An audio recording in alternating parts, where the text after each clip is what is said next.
Hi, John Marshall, the DrillMaster. This is a color guard critique request, so let's get started. You can see the left guard there leaves the rest of the team behind on that wheel. Arm swing was good until that command for halt. That was very interesting to see. So at least the org bearer and the left guard, they're swinging, but yeah, everybody was preparing mentally, and it affected their body. They were then concentrating on other things. So multiple responsibilities here isn't there just yet. So what do I mean by multiple responsibilities? I mean, you're marching, but you're staying in step, you're staying in phase, you're staying aligned to whichever direction. And so specifically here, you're staying aligned to the right. You're carrying your equipment, and you're maintaining your spacing, and you're listening for and responding to commands. Let's see. There's then, manipulation of the equipment at certain times that you have to do. So this is now, I just identified 9 things that you have to do all at once.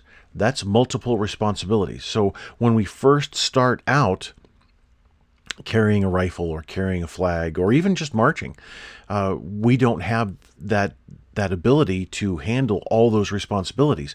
That's why when we concentrate on, let's say, the feet, then the hands go haywire. Or if we concentrate on arm swing, then we're getting out of alignment or something like that. So once we start getting used to handling all these multiple responsibilities, then everything starts to look more effortless as we progress. So here we can see that the rifles are being put on the hip. Well, no, actually not the hip. Let's see. That's the crease right at the top of the right leg. So that's not it there, guards. You're going to be placing the rifle on your hip bone. So my hip bone is right here. It ends just below the screen. And so I'm going to put the rifle right there, right on my hip bone. Not down here, and especially not in front of my body, and I'm not going to lean over as well. You can stand erect, you can place that, and then manipulate the sling easily.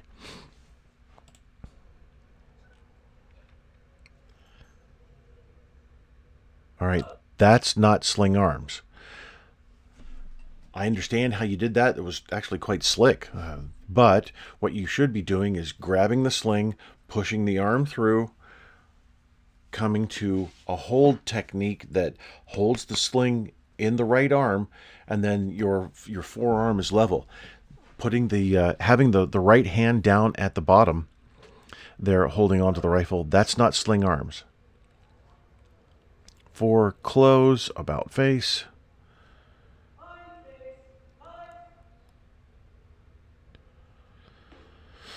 Okay, so you're gonna have to use the Air Force guide-on technique to come out. So you're going to come up to raised guide-on. It's a really strange system that we've developed for military drill. We use some techniques here, we use some other techniques over here. So you're going to come up to raised guide-on. For the Army, raised guide-on has the left hand over the head. It looks silly, honestly. For the Air Force, raised guide-on brings the left hand over like this, and then you're going to drop, not just lower like that, you're going to drop the staff forward. And I also suggest that you pull the staff in and then put your left hand in front like this, so that you can hold the staff properly without an excessive amount of weight being in front of you. And then you hold with both hands so that you can furl and unfurl by twisting the staff.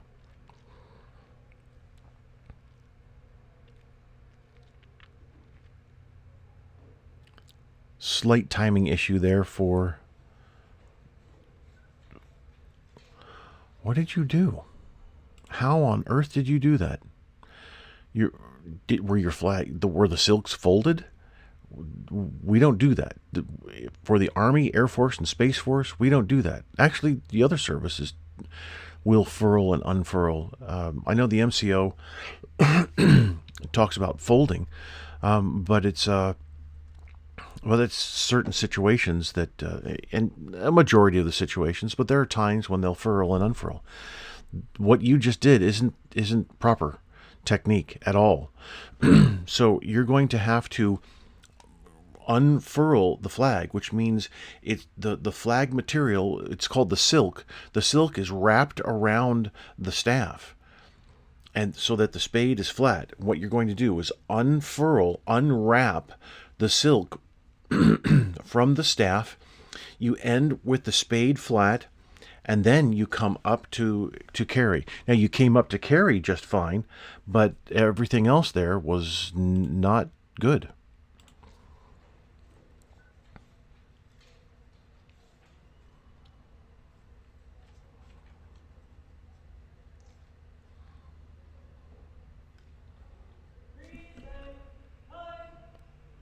Where did you put the... wow. Unfortunately, I don't... So... I'm going to take a guess that you tucked the cases under the sling. I think that's what I see. It's so far away. And I can't make this... well, that's not much better. That's full screen, but not much better. So, all right. So, sometimes I'll go to my trusty pink dust cloth here.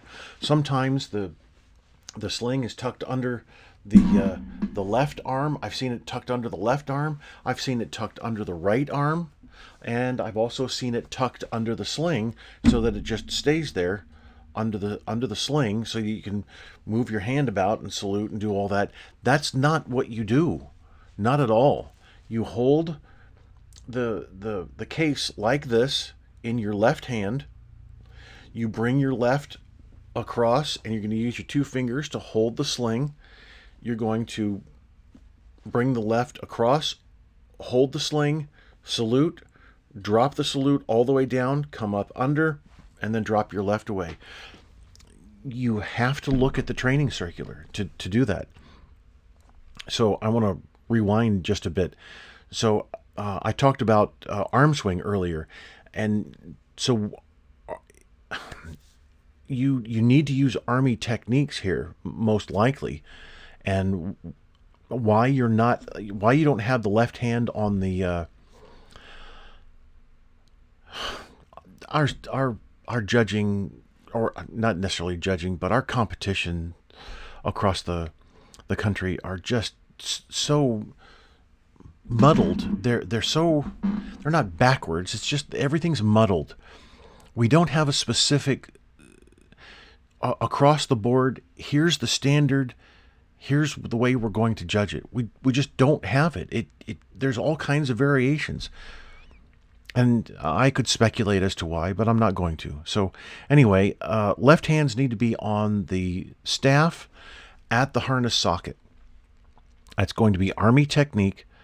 And I don't remember, and I'll go back to this. Let's see, we're at just under a minute. So yeah, both guards are at right shoulder. So let's, you're using Army technique for the guards, so you need to complete that. And put that left hand on the staff. I guess that's the Utah flag. Yeah, I think so.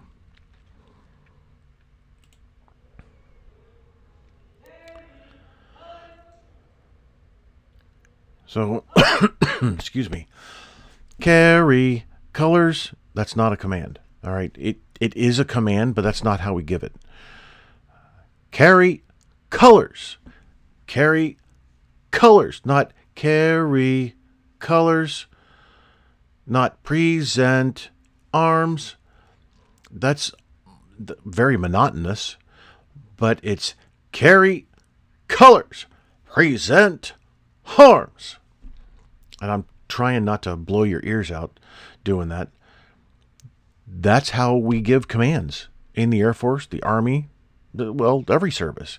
Present arms. Now, the ending command has been changed a little bit here and there with each service, but we definitely don't give commands like you're giving.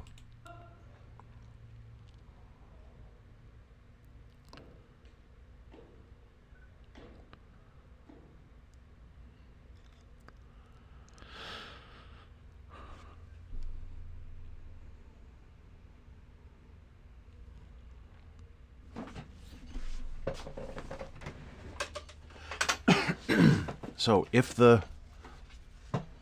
I can't tell, but if the case doesn't look like this in the belt, it's not correct.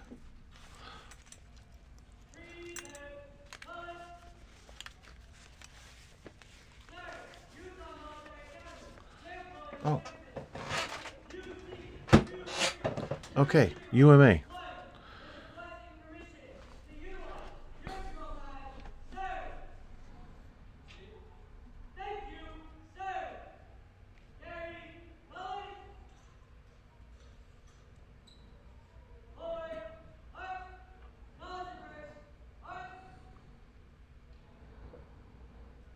That's not colors reverse.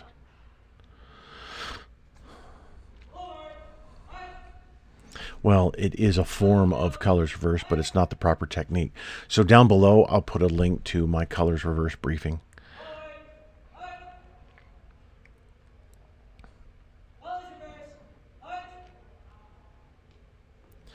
No, what you're doing is counter march. That's the Marine Corps technique. And so the reason I say that is because right there, you can see the organizational bearer peels off first, and now interesting body movement here. You're leaning into the movement even before the pivot, or just slightly. A millisecond before. Anyway, for the Army, the guard and the guard follows the organizational bearer. For counter march, then for the Marine Corps, Navy, Coast Guard, then the guard comes out a little farther and pivots over, which I actually prefer. I think it looks so much better. And you're executing flanks as well, and not the face in march.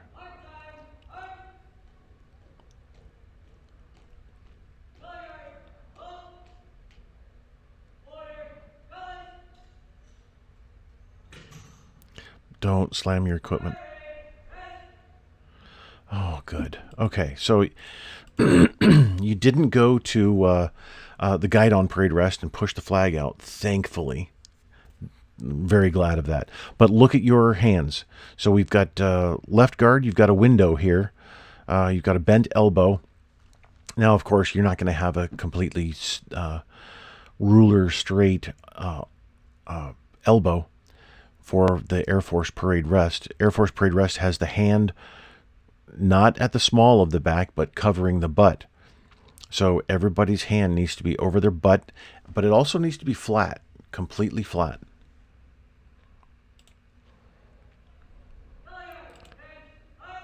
All right, so for attention, don't come to attention, Commander. Air Force at the very beginning of the new sticky note that that's the statement has been there forever. I say sticky note, but it's an Air Force pamphlet, which means you can use it or not. It has no authority anymore. It used to, but not anymore. So at the beginning of the Air Force pamphlet, the drill and ceremonies pamphlet, It says that commanders of smaller groups, that it would essentially, where it would look odd to have the commander come to attention because the commander is part of the group, like a parade staff, a color guard, and also a flag detail. The commander doesn't come to attention. When the commander's outside of the formation, that's when the commander comes to attention. But inside the formation, like here, commander doesn't come to attention. You respond to your own command.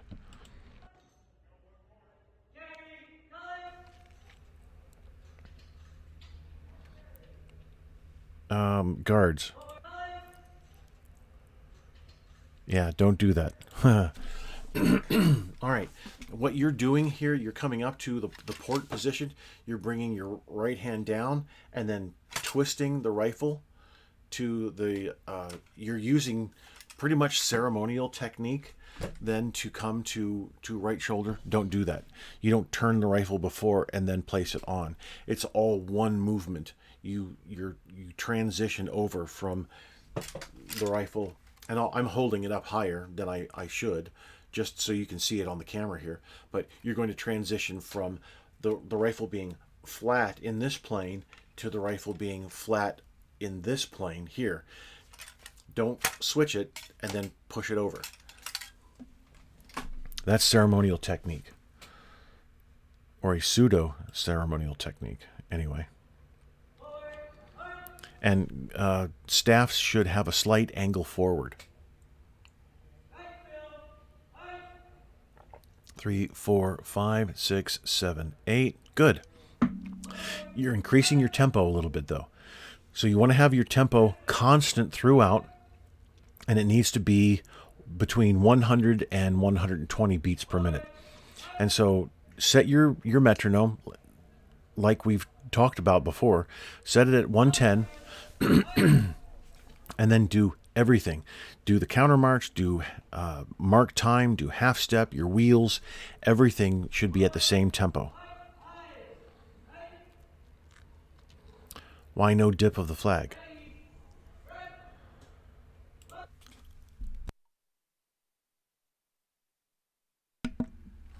Okay, so, and I tell you what, I'm going to pause. I'm going to make a couple of notes here, and I'll include some information down below. Okay, so I'll include a link to the article that I wrote about this.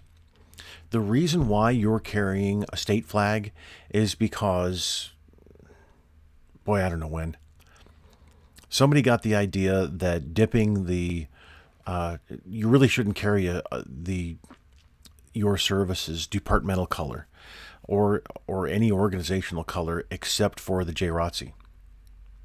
So if you're carrying the JROTC flag, you are dipping the flag. Essentially, what it seems like you're doing is dipping the flag to the judge when you report in, when you report out, and for eyes right.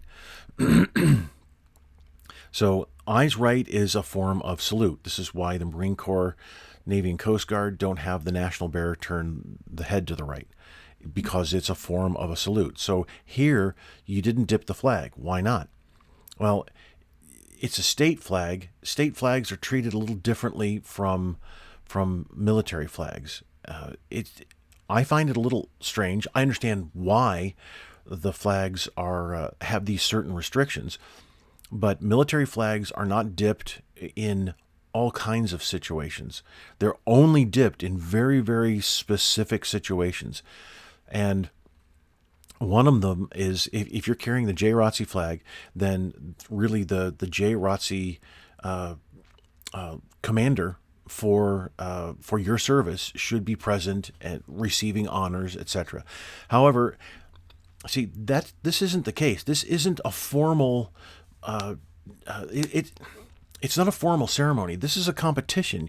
You're being taken through a certain list of commands, and a couple of those commands is present arms, and then also eyes right. So you're not necessarily saluting anyone. Now you're reporting in and out, and when you report, you have a you salute, and then no matter who to, you render the salute, and then the salute is returned. So it makes no sense whatsoever not to carry the JROTC flag. Now I also understand that you're issued one JROTC flag, and they might be expensive to replace. So taking them to competitions, especially if your team goes to many competitions, I get it. If it's expensive to replace, then you really don't want to wear it out all the time. I understand that. That's why I advocate using a practice flag. However, you really need to dip the flag here. It's eyes right. The whole purpose of eyes right is to show the whole purpose of this competition. The sequence of commands is to show that you can do this to a certain level, and then you're graded by the judges to that level. So you didn't dip, and I don't know why, and it just doesn't make sense there.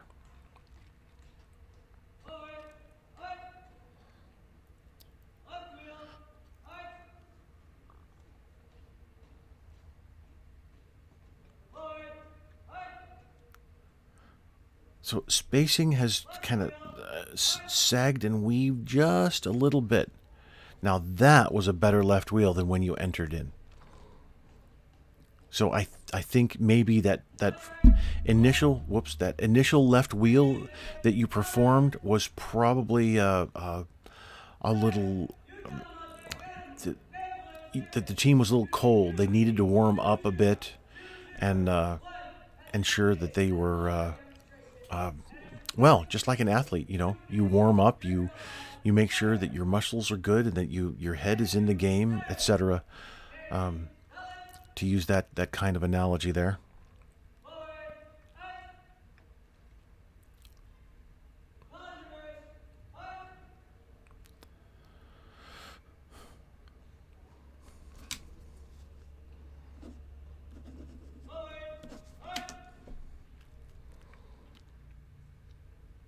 And you do have that slight angle forward. That's good.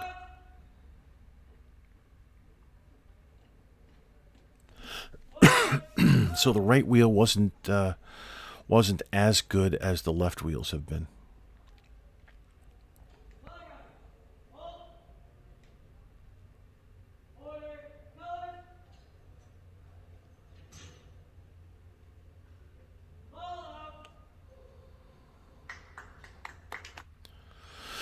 All right. So, all in all, not a bad performance. There are some issues there with improper techniques being applied here and there, but still, you've got the gist down. You need to tweak here and there, and I can definitely see improvement, and I'm looking forward to a much better performance in the future. Thank you very much. I appreciate it. And I'll have links down below. Thank you.